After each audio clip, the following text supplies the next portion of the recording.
सभापति महोदय, महंगाई की इस महत्वपूर्ण बहस पर मैं 4 बिंदुओं पर अपनी बातें रखूंगा। क्या यह महंगाई पहली बार भारत में आई है?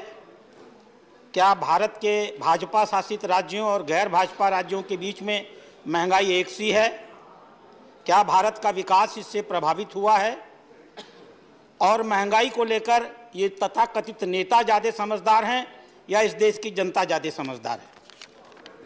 महोदय, 75 साल के शासन में पहले 27 साल कांग्रेस का शासन था और महंगाई की दर 13% से लेकर के 28% तक थी। फिर बीच में जनता पार्टी का शासन आया, महंगाई की दर खींच करके जनता पार्टी ने 2.52% ला दिया। फिर कांग्रेस की शासन आ गई और तकरीबन 15 साल कांग्रेस का सरकार रहा और महंगाई फिर बढ़ करके 10% से लेकर के 11.35% हो गई।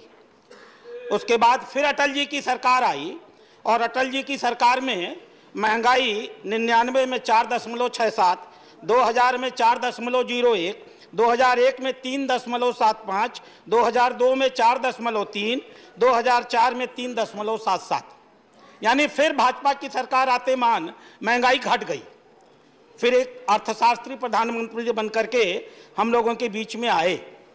2009 में 10.88% महंगाई थी, 2010 में 11.99% महंगाई थी, 2011 में 8.91% महंगाई थी, 2012 में 9.48% महंगाई थी, 2013 में 10.02% महंगाई थी।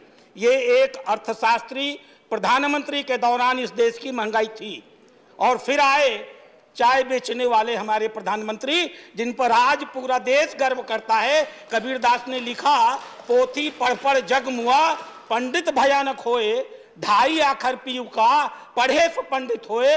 गरीबों के बीच में जीने वाले उस मोदी ने महंगाई को 2014 में 6.77, 2015 में 4.91, 2016 में 4.95, 2017 में 3.33, 2018 में 3.94, 2019 में 3.75 और 2021 में 5% कर दिया।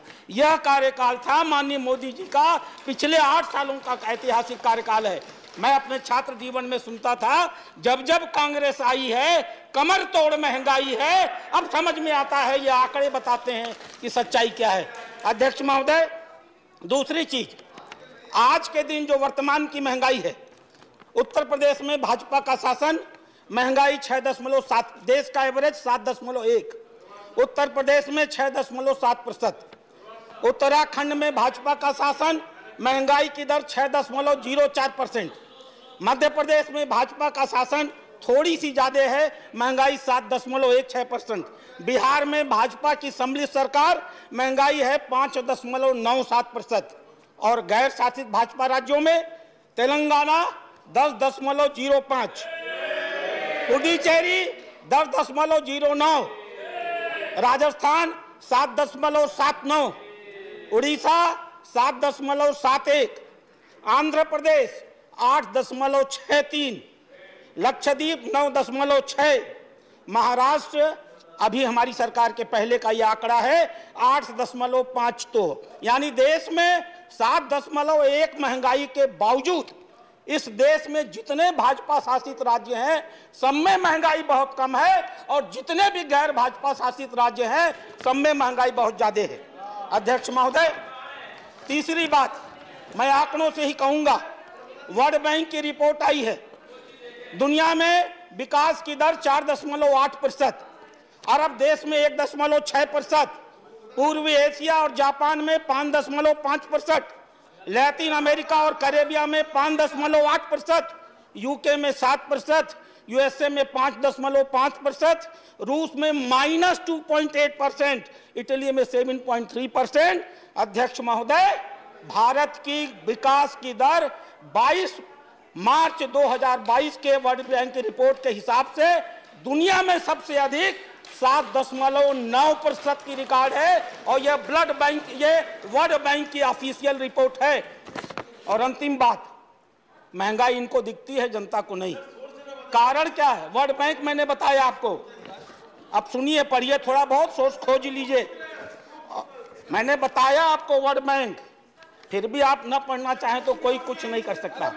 और अध्यक्ष महोदय, आप चेयर को मोदी जी सरकार में आए थे, प्रति व्यक्ति आय 2014 में 86,000 रुपए थी, 2016 में बढ़कर के 94,000 हुई, 2017 में बढ़कर 104,000 हुई, 1,04,000, 2018 में बढ़कर के 1,14,000 हुई, 2019 में 1,26,000 हुई, 2020 में 1,35,000 हुई, और आज हम गर्व के साथ कह सकते हैं भारत की प्रति व्यक्ति आय 1,50,000 है। इस कार्यकाल में हमारी आय पिछले एक साल के मुकाबले 18% बढ़ी है और मोदी जी के कार्यकाल में 80% बढ़ी है। महंगाई 7% है, महंगाई में फूड का इन्फ्लेशन मान लेता हूं 14% है।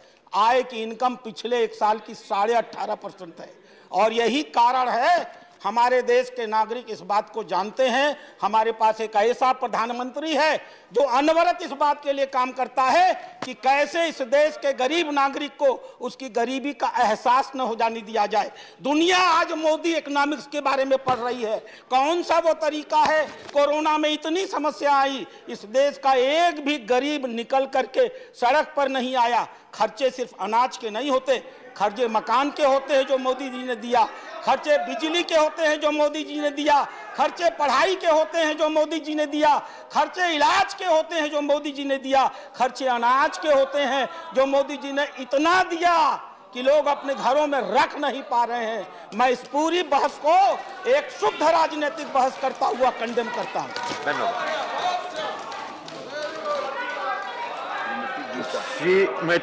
श्रीमती गीता